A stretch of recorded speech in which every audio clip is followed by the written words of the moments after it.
Hi, everyone. I'm Deb Flashenberg. Welcome to Yoga, Birth, Babies, a podcast produced by Prenatal Yoga Center. We will be diving into everything prenatal yoga, birth, and baby related, hoping to inspire, educate, and empower you through your journey into motherhood. Thank you for listening. Hi, I'm Deb Flashenberg, and I'm your host of Yoga Birth Babies. And today we're going to talk about a new book that you should grab. It is called The Yoga of Parenting, and it is written by my friend, Sarah Ezrin. Let me tell you a little bit about Sarah. She is an author, a world-renowned yoga educator, a content creator, and a mama based in the San Francisco Bay Area. Her debut book, The Yoga of Parenting, is releasing very soon, the summer of 2023. And she loves guiding people along their wellness and parenthood journey. And she's just an overall really fantastic, fun person. So we dive into her book. Now, I promise it's not a book report, although I did go through her book with a pen, and every time there was something that grabbed my attention, I had a little mark next to it. Many stars, little highlights, little circles. There's a lot about that I really resonated with. And I use that word so much in this conversation because it truly, like, as I read something in my body was kind of vibrating, like literally resonating with what she said. So I think you're going to get a lot out of that. We talk about energy management. We talk about boundaries, and I'm going to admit, not my strongest quality there. We talk about finding pause and stillness when not reacting to our children, because at least for me, I don't find that pause and stillness. I want to react, and there's a lot that yoga can teach us about pausing before we react and how we can really learn from our children.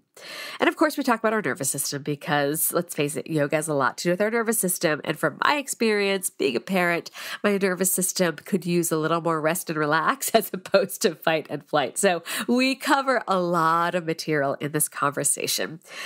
Also, just letting you know, during this conversation, you might say, wow, Deb, you sound really stuffy. Yes, I have a bit of a cold, so I apologize if I sound like I'm talking through a pillow, but it was still a really fun conversation. Now, before we get to that conversation, just a reminder of some changes that I've made in the teacher training schedule for the upcoming trainings. Now, my brain, because I have school-age kids, functions in the whole September through June school year. So that's when I think of the beginning of the year. So we were going to do our beginning of the year, our September, October in person. But I had a lot of people reach out saying they just couldn't make it to New York twice in 2 months. So if I could put online. And because we had so many people saying the same thing, I thought, yeah, sure, let's put it online. So we made that transition from in-person to online. Because what's been beautiful about putting things online, we have people from all over the world participating in these teacher trainings. And that just fills my heart to know that this work is going to so many communities. So if you want to study with us at Prenatal Yoga Center and you know you couldn't get to New York, that's fine. We're going to do it online. So it's going to be September, October online. Late October to the last weekend of November, beginning of December, online. January, February, online. Then back in person in March, April of 2024. Wow, that sounds so crazy. And then, as always, every May, I do my postnatal teacher training online. So that's what's going on. It was a change in our schedule, so maybe that works for your schedule. And then just a reminder that every day of the week, we have an online prenatal class that you can get twice throughout the day to do it on your own schedule. And then, of course, our in-person classes, our workshops, all that fun stuff. All right, so we're going to take a super quick break. And when we come back, please enjoy my conversation with Sarah. Spin your passion into a business with Shopify and break sales records with the world's best converting checkout. Let's hear that one more time. The world's best converting checkout. Shopify's legendary checkout makes it easier for customers to shop on your website, across social media, and everywhere in between. Now that's music to your ears. Any way you spin it, you can be a smash hit with Shopify. Start your $1 a month trial today at shopify.com/records. Hey, Sarah, how are you? I'm good. How are you, Deb? I'm a little sick. And I always am very transparent. So if people are listening, they're like, what is wrong with her voice? I sound like I'm, talking through, I don't even know what, but besides that, I'm fine. And I'm so excited to connect with you again. It has been so fun to get to know you. I know we connected on, what was that? It was a panel, yoga gala. For Yoga something. Gives Back. Yeah. Thank you. And then I got to be on your IG Live, and now I get to have you talk all about your book. Yay. So thanks for being my guest. Well, I'm honored to be here, and in full transparency too, you hear my child screaming outside right now. He is not alone. My 1-year-old is with his babushka, but he was not pleased to wake up and be shifted right to grandma as opposed to mama. But yeah. So, this is the yoga of parenting, right? That's what we're here and that is what we're going to talk about. Yoga birth babies. Exactly. All right. So let's start by, I'd love to learn a little bit more about you and what inspired you to write The Yoga of Parenting. Well, I've always been a writer. I mean, my whole life, like literally, since I could put pen to paper, like we have a book that I created when I was 4 years old. And so, writing has always been an enormous part of my life, whether it is, when I go through periods where I'm sharing it or whether it's totally personal and it's just through journaling. And so it was always a supplement to the yoga offering. And, when I first started teaching yoga, I was like, I'm going to write a yoga book. And I found all my old goals, and it was so funny, like how every year it would change. It was like, my book's going to be about anatomy. And then it was like, no, it's going to be about philosophy. Like, clearly before like the conversation of appropriation or my awareness of it. And every year it got different. And then, I just was waiting for like the big idea, and it wasn't coming. So I just started writing for as many publications as I could. And then of course it was like one of those in the shower moments, literally. And I was like, oh, this madness. And I actually was just newly pregnant with my second son. I don't even think I was pregnant yet when I got the idea. But we were just in the madness of early toddlerhood. And I, was in the shower, and it was like a much needed breath and break. And I was like, oh my goodness, this is the book. It is a good And what's book. really important about the book is that it's a bunch of interviews. It's not like I didn't have the knowledge, right? Like I was like, I needed to know. I'm like, whoa, this is how I'm using my practice, but how are other practitioners using their practice? Yeah. And I want to get into that. I actually really enjoyed how you structured it. So I promise listeners, this is not just going to be a book report. There's definitely some things that I was right as I was reading it. I had little highlighters and markers next to it that I wanted to dive deeper into, but I'd love to hear, how do you think your yoga practice has influenced your parenting? It's funny because I'm always asking everybody else that. I asked you that, right? I'm like, what's the most surprising way? I mean, honestly, it's got to be the power of breath. And I do want to preface by saying, like, I know breath is not accessible for everybody, and I think we, like, when we're taught our 200 hours or we all start doing yoga, you're like, oh, the breath is everything. And, I know it's not for everybody, but for me, it's 1000%. My breath changes the trajectory of the entire family system. And, it's mostly in relation to how often I'm holding my breath, right? Yes. And I'm just kind of like powering through stuff. But whether it's actually getting my toddler to breathe with me, whether it's me knowing that I need to take a breath in order to fill myself up, whether it's taking that breath to help calm things down, it can just have so many different effects. And that's 1000% the most impactful and powerful part. I had a situation like that where my breath was kind of my lifeline. It was one of those days that it had been several days of just exhaustion. I had just finished teaching teacher training over the weekend, which then threw me straight into the week with the kids. And my daughter just needed attention that evening. It was a Tuesday evening. And I'm like, oh, I have to teach all day the next day. She just needed attention. And I just knew I had to rally. And the thing that I looked for to get myself through that was my breathing. And she's like, what are you doing? I'm like, I am breathing, and I am breathing to sustain myself right now and to quiet myself. Because in my head, I wanted to say, get out, but I couldn't because that had been inappropriate. So I literally had to calm myself down with my breath. And it was funny that she was just like, what is that? Like, it's so foreign to her, like deep breathing. But that made me think of that when you were talking about the breath, because it really is. But real quick, how is it foreign? You're a yoga teacher too. So like, it goes to show you, like, the shoemaker's children have no shoes. So like, No shoes. You're so transparent with your audience.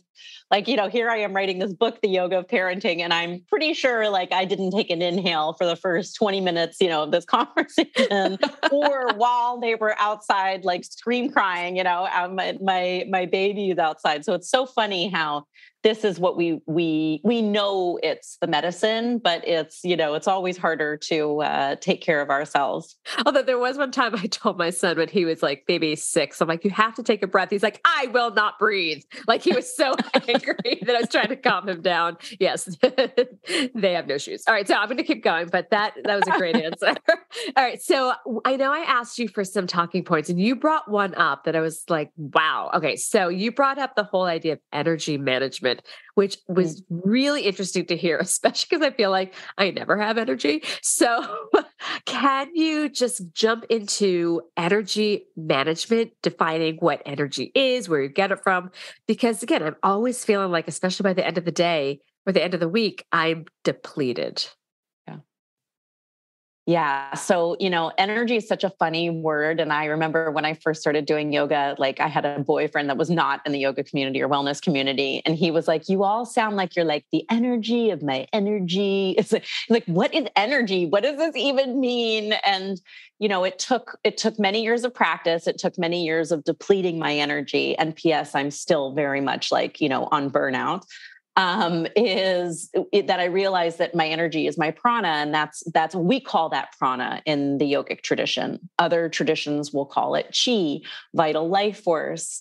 There's other names in other cultures, but with the idea of prana is that, our body is this container for our vital life force energy. And it can get really jammed up inside of us when we're constricting and powering our way through things, or it can really be leaky, like kind of like a sieve almost, and that's like where we're just like way too spread too thin.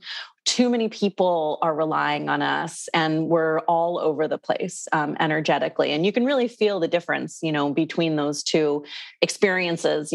People think back to like, when was I overextended? When was I really constricted? So starting to like get in tune with your own energy management and how you're expending it, just even in a simple like exchange of how much information you're sharing with somebody, or how much you're taking in, how we're positioning our bodies. All of those things relate to energy. And in yoga, we call it prana. But in parenting, right, like energy it's a whole other ballgame, because you have littles that are taking your energy, understandably. If you're pregnant, and a lot of your listeners are, either pregnant or going to be pregnant or, have carried children, we are literally being depleted of our vital life force in especially those first 3 months. That's what a lot of prenatal teachers say, but I'm curious your thoughts on that, which is that part of our exhaustion in the first 3 months is that it's our prana being depleted because they don't have a placenta. We don't have the placenta yet. Is that true? What do you? No, the placenta is right away. It's teeny. I don't teach prenatal, everybody. Yeah, no, because I remember, I don't remember exactly the timeline, but it all kind of forms together. Like, I remember, not going off on too much of a tangent, but when I had a miscarriage at, like 12 weeks, there was like a teeny little placenta. So I could be totally wrong, but I thought it was all kind of forming together. And then it because the way that the baby gets its nutrients, it's through the placenta adhering into the uterine wall. But I could be totally off, because you and I, every time we have our chats, we're like, okay, listeners, we need you to email us your answers. Yeah. We should look this one up for sure.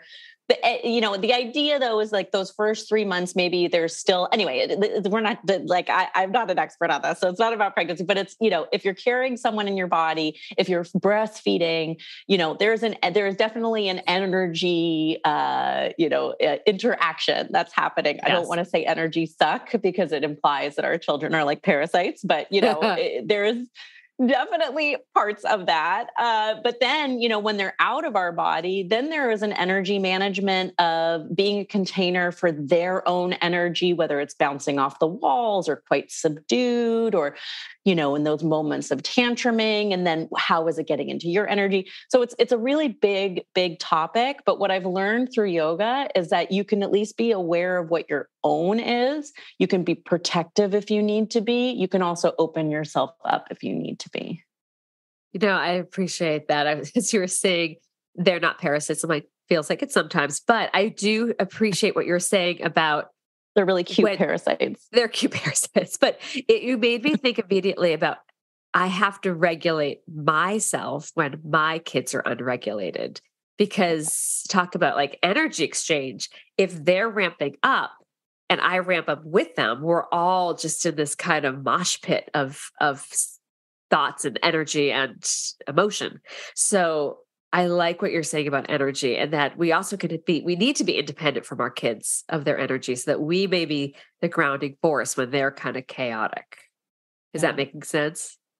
Yeah, no, I mean, it's beautifully said. I love the idea of the grounding force. It made me think of like a grounding wire, something to connect into. But also like for me, sometimes what happens is my anxiety gets so high that I shut down, and I've got both sides to me. I've got the fight and the flight, or the freeze even, which is a totally different part of the nervous system, because freeze is like parasympathetic, but where it's like, I almost like go in, I'm like curled in, and it's like this hard rock, and then there's no energy.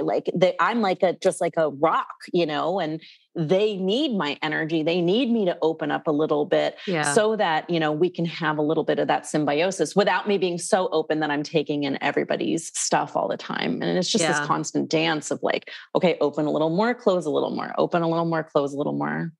I think as a parent, it's a really hard dance to go through. All right, I want to jump into some boundaries. Boundaries. My husband and I talk about this all the time. We do our best to set boundaries, and I have a child that pushes back against boundaries a lot. So what are some of your thoughts on that within the yoga of parenting? Well, that's the answer to energy management, right? Is like, how do you manage your energy? Well, it's all about boundaries, and boundaries, I think, are different than limit setting. For me, the way I would define a boundary is like, where do I end and where does someone else begin? Okay. This is dogs walking all around. You hear little clicks everywhere. The screaming children are gone. Now it's just dogs. But so it's like, where do I end? Where does something else begin? And it's getting really clear on like, what's my stuff and what's their stuff. So, and I try hard in the book to stay away from parenting advice because I'm not a parenting expert, and to really keep the focus on the parent. But, and that's the kind of like the best tool for when you're in a moment like that with somebody that's pushing against a boundary, is like, you have to stand firm on your own boundary. What is that? This is the edge of where, you will go to. This is as far as you will let this go for you. And they can do whatever they want. They can push against it. They can rebel against it. They can get upset about it. But if you're holding firm to your truth, that this is what I need to do in this moment, then, everything they do is almost irrelevant. That sounds colder than it is. It's more like, let's say they're allowed to have whatever feelings and responses that they are. But I can't imagine. I mean, your kids are older than mine, right? Like, and again, I'm not a parenting expert. I'm just, a longtime yoga teacher and, someone who's dealt with boundaries her whole life. Is like, I can't imagine if you have someone constantly hitting against you, it's got to start to kind of push and break it down. Yeah. We talk about energy. That's why I thought it was so interesting that relationship between energy and boundaries, because when the boundaries, even if I set a boundary and it's constantly being pushed against, it takes my energy away. And my husband and I have had the talk that we can't just do the path of least resistance, because that is going to push the boundary back even further.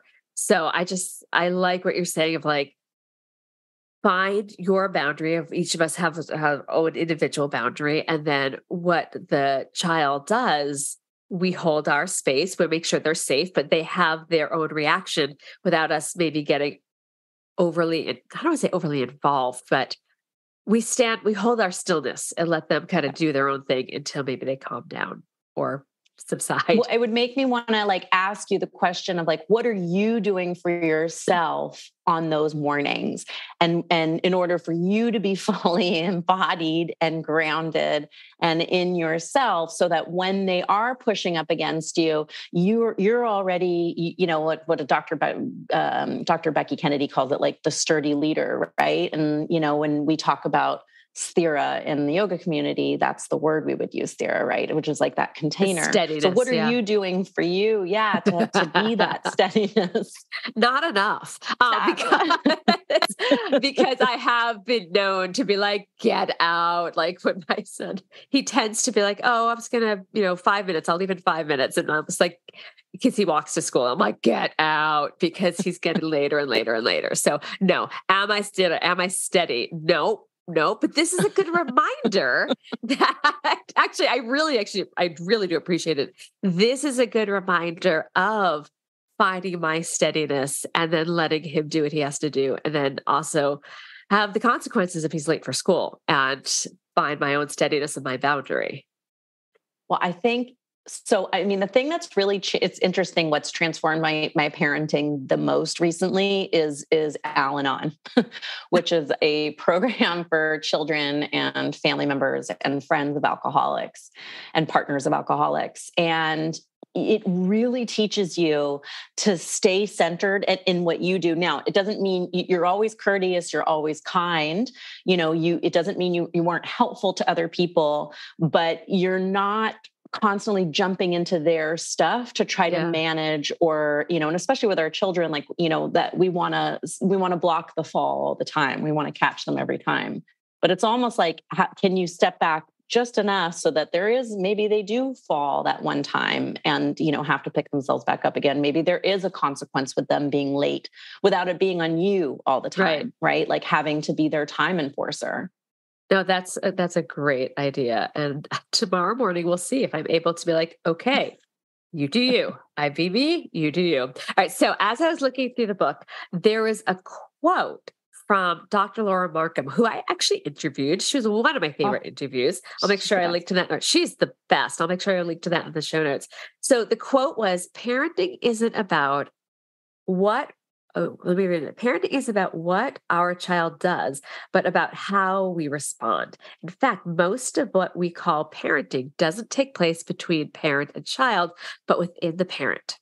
I love that quote. So how do you think yoga teaches us to find pause and stillness before reacting, which is like literally what we were just talking about? Instead of being like, get out the door, I need to find the pause and stillness. So how do you think yoga can teach that to us? Well, I try really hard in the book to talk about yoga as the umbrella of all contemplative practices. So like you and I know when we say yoga, we're talking about the breath work, the meditation, mantra, all these different Not practices. Just the asana. Correct. But yeah, if we're talking about just asana, that's an embodiment practice. Like right there, I can't tell you how many injuries I have had over the years because my body is like, my soul is out of my body. My brain is over there and my soul is over there. And then my body's going forward and like, and I'm tripping and I'm falling and I'm banging elbows. And like, I'm always constantly injuring myself because I'm literally disconnected from my body. So to have an embodiment practice of that kind, and it doesn't have to be yoga asana, it can be, even simply walking, or if you like, dance, or, just something that is physical, that is asking you to connect into how you are moving your body, I think it's a crucial piece, because then you start to notice like, okay, this is, these are the sensations, this is what's happening right now. I'm watching the butterflies build in the solar plexus. I'm feeling my face get a little warm. Well, I'm not breathing. Okay, let's start to breathe. How are these things influencing one another? And you can really, again, like whatever they're doing, let it, like that little tornado can happen around you, but you're staying steady and constantly connected into yourself. That makes a lot of sense. Okay, we're going to take a quick break. When we come back, we're going to talk about the nervous system. All right, we'll be right back. All right. The nervous system. All right. So First of all, I love talking about the nervous system. I talk about it in class all the time because for birth, we have to be in the parasympathetic nervous system for a good part of it. So this is my jam. So I'm so excited. All right. So I feel like the more chaotic my life gets and parenting gets, the more my nervous system just feels stuck in that fight or flight or just kind of fried. And I think many parents feel this way. So how do we get our nervous systems to realize our child is not the enemy and get regulated? Because sometimes I definitely like when someone comes home, like my daughter often comes to the house yelling about something her brother did. And my first reaction is like I get tight and the back of my neck gets tight. And I'm just like, ah. So how do we adjust to that and not enemize our child and regulate ourselves? Well, that also comes from Dr. Markham. So we got to give her credit, right? Because she's the one that said your child is not your enemy. That was from Peaceful Parent, Happy Kids. So that's, which is, I just think the coolest way to say it. It was so like, oh, my kid is not my enemy. Whoa, like, and now I need someone to write like your partner's not your enemy, right? Because that's the other one that like you tend to jump towards. I think it goes back to what we said, just before the break, which was you're checking in with your body's responses and you're seeing how, okay, I'm starting to hold my breath a little bit. Oh, like mine's very somatic. My anxiety, it's so much about the butterflies in the tummy. That's how I can feel it. I can just, which I've heard a theory. And again, please readers write to Deb if this is accurate or not. Somebody said, and this made it just, even if it's not real or not, it just helps me a lot, is that the butterfly feeling is actually all the blood leaving your digestive system and going to your limbs so that you can be prepared for fight or flight. And like that, that's what it feels like to me. It's like, whew, it's all going. And again, it's that energy disbursement and everything's all over the place. So, absolutely just anchoring into like, what are your reactions and what does your body do in these moments so that, like it is so okay for us to like take a beat. We don't have to have things done immediately. We can always say, and like that's like, I think these days there's been a lot of pushback against timeouts, because the realization is that it wasn't really the kid that needed the separation, it's the parent. So I've given myself timeouts. I literally have. I'm like, mommy's taking a timeout and like, I will go to my room or sometimes if it's really bad, I'm like, I'm going to take a shower because I just feel like the water and the seclusion, that is literally my timeout space.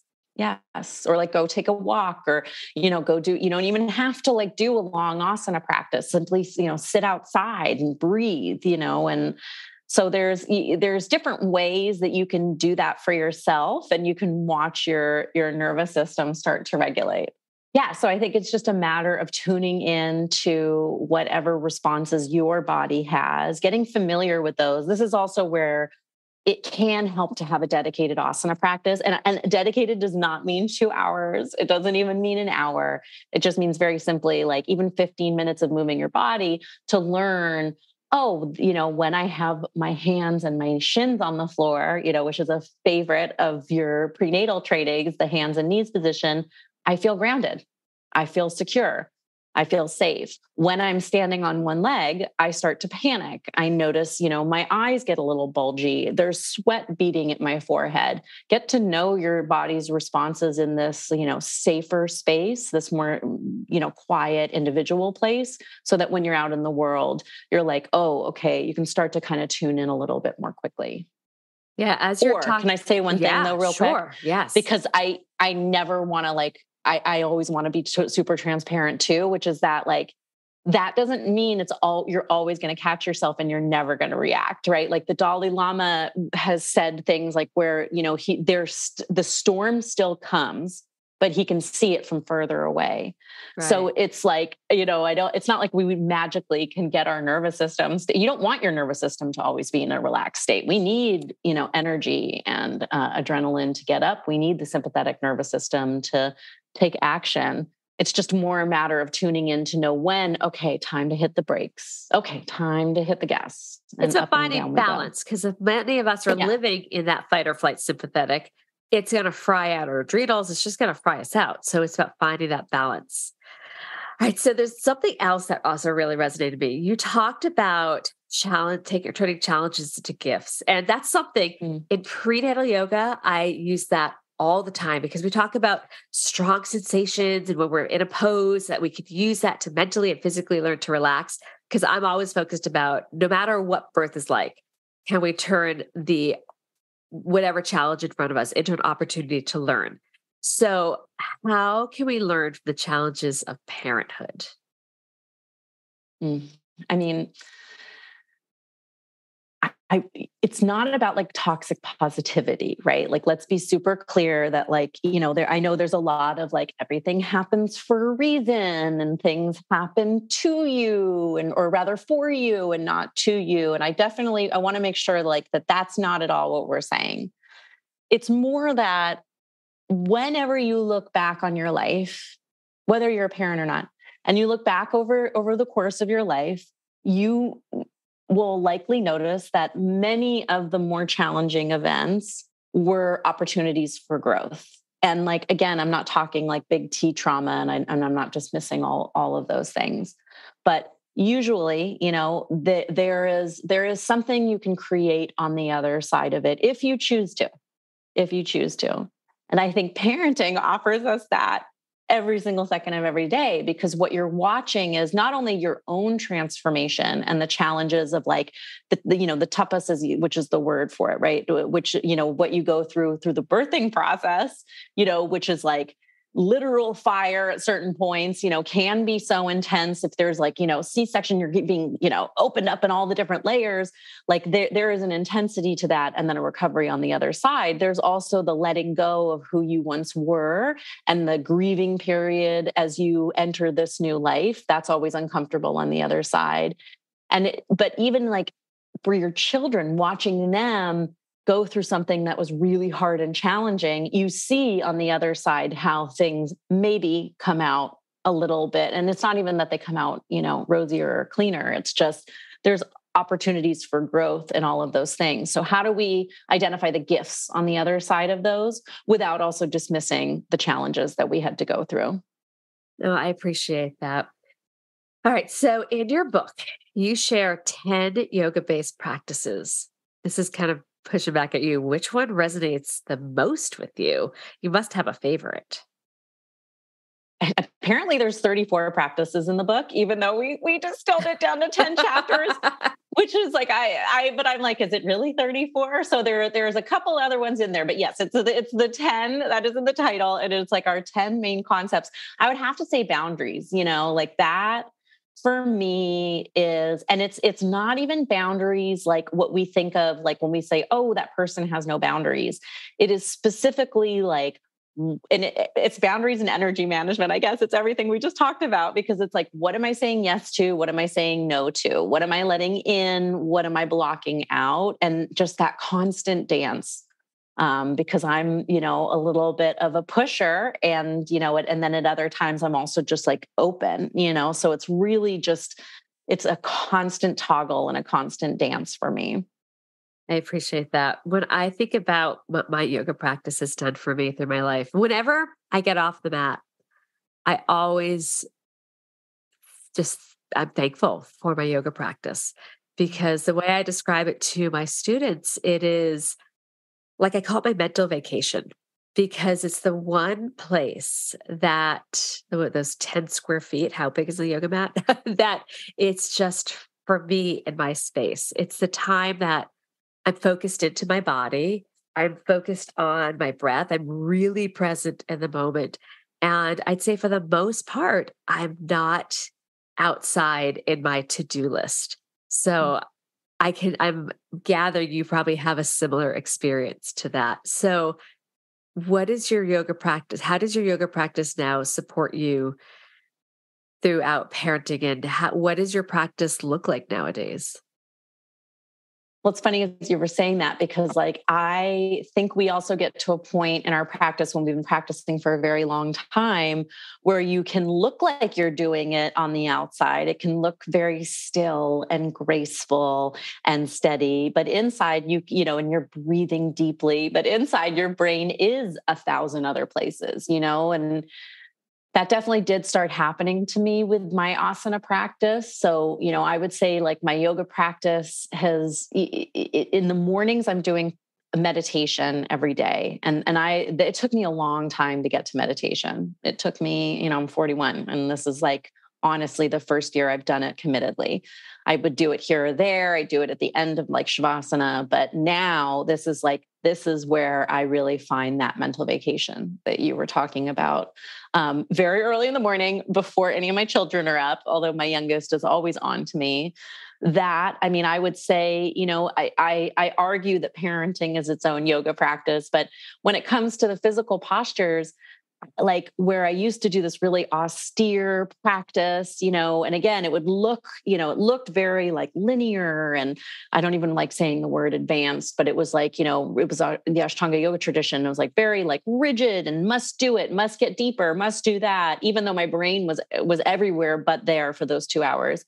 Now my practice is like much more just like rolling around on the floor. Everything is pelvic floor related. I just started teaching publicly again yesterday, and I was like, I am sorry in advance, but you all have pelvic floors. You all need this, but it's just much more like nourishing and like, how do I need to move? And because of that, because I'm really like, what does my body need? It allows me to tune in a much deeper way. What's interesting as you were saying that, because I know your background's Ashtanga, my guess is you were, and correct me if I'm wrong, practicing on your own. I am going to, okay, listeners out there, don't judge me too harshly. I'm horrible about just getting on my mat without being guided, because I found when I do in the past, when I've done that, I just kind of roll around and I do what feels really good. And it's almost more of a cross between some yoga, asana, and modern dance, because I was a dancer for so long. And that is, I felt like my cat. I was like rolling on my back and moving my limbs and just stretching. So my practice, I do a lot of online classes through Iyengar. And I find that's what helps me really hone in, is because I'm often teaching and giving so much as a parent and a teacher. I love being led by someone I trust. So I study with this one Iyengar teacher, Lara Warren, and she's a whole library. So I just pick what I want to do and I just let her teach me. And that is where I could really shut everything off. I know so many yoga teachers like, oh, you should really just do yourself. I'm like, no, please, someone tell me what to do. I'm on decision overload so much. I don't know if that resonates with you at all. Absolutely. And I also think like, let's all have permission to figure out what works for us. There's only one teacher that I really resonate with in the world, and I've taken a lot of amazing teachers. My other teacher, Madi Azrati, passed away, but, Annie Carpenter is my teacher, and I'll take other classes from other people and they'll be fun. And I'll be like, oh, this is cool. We're doing something different. But at the end of the day, she's the only person that I really want leading me, because in the middle of class, I'm always like, what? It's not sits bones. Like I start getting like judgy and I don't mean to, it becomes like work. I'm like breaking down their sequence in my brain. So it's not an escape for me. It becomes I'm like auditing suddenly, That's so why I have to find need someone I trust. Yeah. Like I have to, Yes. I don't just go to anyone. And I apologize if I sound like a yoga snob that way, but I'm really particular about who I study with, because I want to trust them. And then I just go with it. And so that's why I found a couple of teachers that are my thing. All right. Yeah. Well, you'll have to share me, because I would love, some dedicated Iyengar. It's such an important practice. Yeah. Carrie Oworko was my teacher for years and years and years in the studio. And I know she has some stuff online. I haven't had a chance to do it, but she's also playful and fantastic. So I'll make sure you get that. All right. We're going to take one more break. When we come back, what is one final tip or piece of advice you'd like to leave new and expectant parents with? We'll be right back. Okay, we are back. So, what is one final tip or piece of advice you'd like to leave us with? It's all temporary. And I mean that in the best of ways, and in the hardest of ways, and in the most beautiful of ways, right? Like those sleepless nights, temporary. That beautiful laughter when they're just learning how to laugh, temporary. That moment where you're in the living room together and dancing and having a party, temporary. And it really just gives us it's just a reminder of the privilege of each of these moments. Again, not dismissing those challenging times. If anything, that's just like, it's just the reminder that, okay, we're going to get through this because everything's going to change on the other side of it when things are challenging. But it also does mean that when things are beautiful and amazing, those will also change too. So it's this opportunity for us to either, kind of grin and bear and get through knowing it's going to change, like again, like, having mastitis 4 times and, a screamer is up at 4, even when they're like 2 years old, 3, 2, 1. But then on the other side of that, also then knowing it's such a beautiful moment, I want to anchor into this. I choose to be present. That's beautiful. My yoga teacher, Cindy Lee, always talked about the impermanence. And that really resonates with me and struck with me. That is beautiful. Where can people find your work and your book? Well, the book, The Yoga of Parenting, we have a special discount code for your listeners. So if everybody orders it, and I don't know when we'll air this, but you can pre-order it or, you can order it once it comes out. It comes out June 6, 2023. But if they go to Shambhala's website directly, so shambhalapublications.com, and they put in the code Y, like yoga, P, like parenting, YP30, they'll get 30% off. And that's special for your listeners. Yeah. Yay. Oh, that's such a gift. And listeners, do it. Get it. I have the book. Sarah's nice enough to get me a copy, advanced copy. I felt so special getting that. And I perused through it. It's really special. And I just want to thank you for, first of all, writing such a wonderful book and then sharing this with my community and coming onto the podcast. Thank you so much.